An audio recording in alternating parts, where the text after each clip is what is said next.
আসসালামু আলাইকুম। এখন শুনবেন সংবাদ শিরোনাম।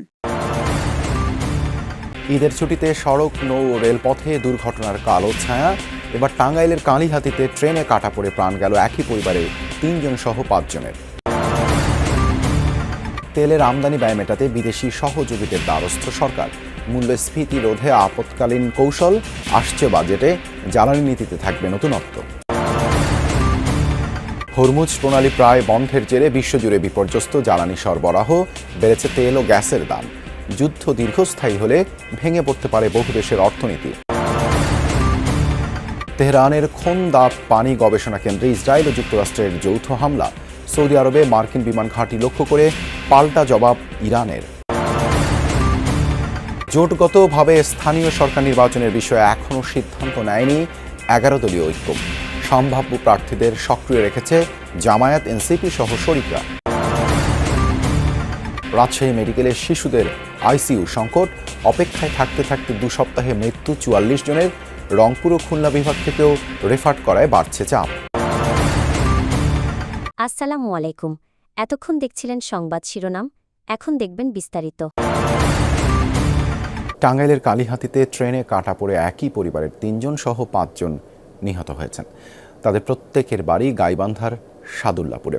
শুক্রবার রাত 8টার দিকে টাঙ্গাইলের কালীহাতি উপজেলার ধলাটেঙ্গর এলাকায় এই দুর্ঘটনা ঘটে।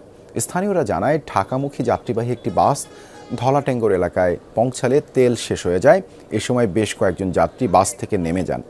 ঢাকা টাঙ্গাইল যমুনা সেতু মহাসড়কের পাশে রেল লাইনে বসে গল্প করছিলেন তারা। এরই মধ্যে সিরাজগঞ্জ এক্সপ্রেস ট্রেন ওই এলাকা অতিক্রম করছিল। রেল লাইনে বসে অপেক্ষারত বাস যাত্রীরা কিছু বুঝে ওঠার আগেই ট্রেনে কাটা পড়েন। ঘটনাস্থলে নিহত হয় এক শিশু, 2 নারী ও 2 পুরুষ। এর মধ্যে 3 জন একই পরিবারে। নতুন শাড়িটা হাতে দেওয়ার পর মায়ের চওড়া হাসিটা দেখা হয়নি ছেলের। অনাগত সন্তানকে বাঁচাতে নিজের জীবনটাই গেল চলে। বিয়ের পর অন্তি সৌম্যের সংসারটা সাজানো হলো না আর।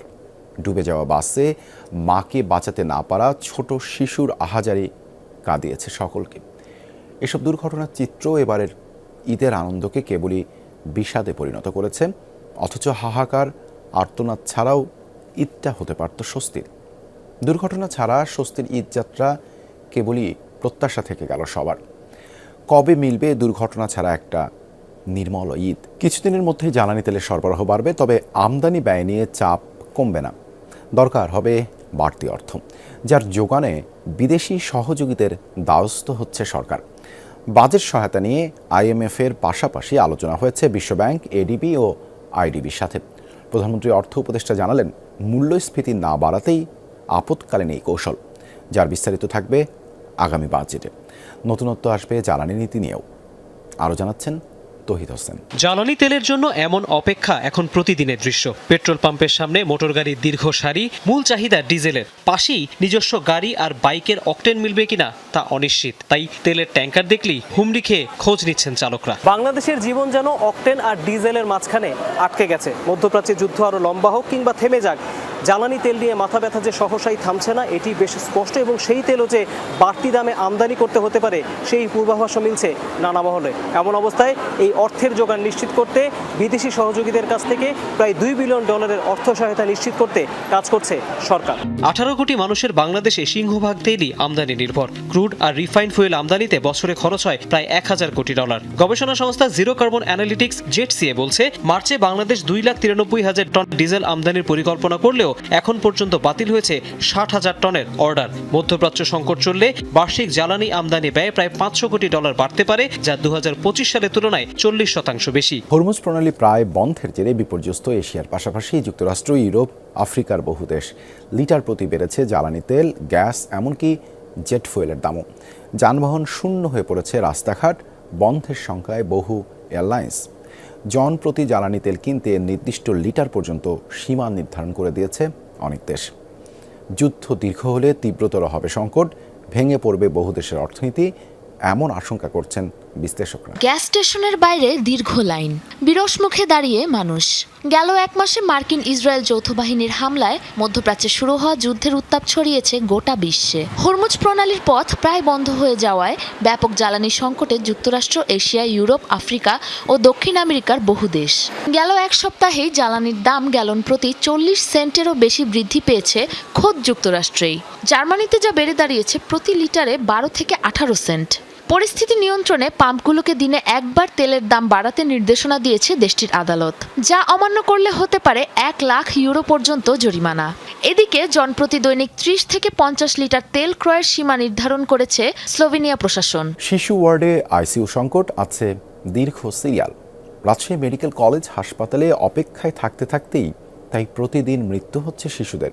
হিসেব বলছে গেল 2 সপ্তাহে এভাবে মারা গেছে 44 শিশু। রংপুর ও খুলনা বিভাগের সরকারি হাসপাতালগুলোতে শিশুদের পর্যাপ্ত আইসিইউ সুবিধা না থাকায় গুরুতর রোগীদের রামেক হাসপাতালে পাঠানোয় চাপ বেড়েছে। পরিস্থিতি মোকাবেলায় শিশু আইসিইউ সংখ্যা বৃদ্ধির তাগিদ বিশেষজ্ঞদের। এছাড়া মাঝপথে থেমে থাকা বিশেষায়িত শিশু হাসপাতালের কাজও সম্পন্ন করা জরুরি বলে মনে করেন তারা। সন্তানের নিথর দেহে পাগলের মতো চুমু খাচ্ছেন বাবা মা। চোখের সামনে সন্তানের এমন বিদায় মেনে নিতে পারছেন না তারা।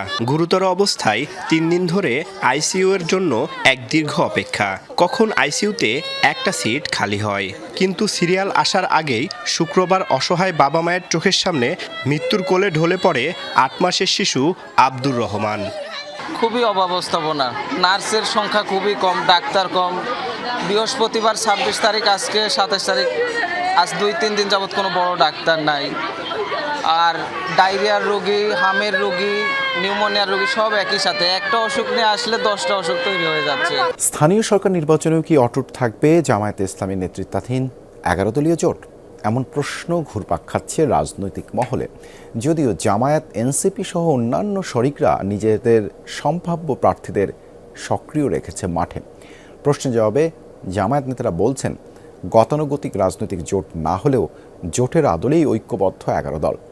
নায়েবে আমির এটিএম আজহারুল ইসলামের মতে প্রয়োজনে 11 দল রাজনৈতিক জোটের সিদ্ধান্তে যাবে।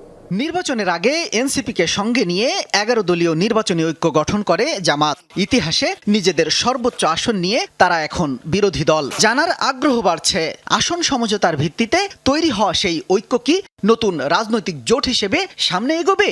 নিশ্চিত করে না বললেও সম্ভাবনা উড়িয়ে দিচ্ছেন না জামাত নেতারা। সৌদি আরবে যুক্তরাষ্ট্রের ঘাঁটি লক্ষ্য করে জোরদার হামলা চালিয়েছে ইরান। আহত কমপক্ষে 12 মার্কিন সেনা, এদের মধ্যে 2 জনের অবস্থা আশঙ্কাজনক। ক্ষতিগ্রস্ত হয়েছে বেশ কয়েকটি রিফুয়েলিং এয়ারক্রাফট।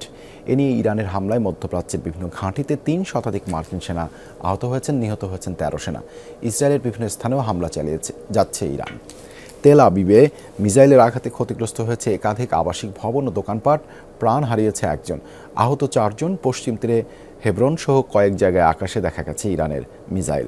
ইরানেও অভিযান অব্যাহত রেখেছে যুক্তরাষ্ট্র। ইসরায়েল পরমাণু স্থাপনার পর শুক্রবার বড় ধরনের হামলা চালিয়েছে তেহরানের খোন্দা পানি গবেষণা কেন্দ্রে। জানজানে যুক্তরাষ্ট্র ইসরায়েলের যৌথ হামলায় নিহত হয়েছেন 5 জন, আহত 7 জন।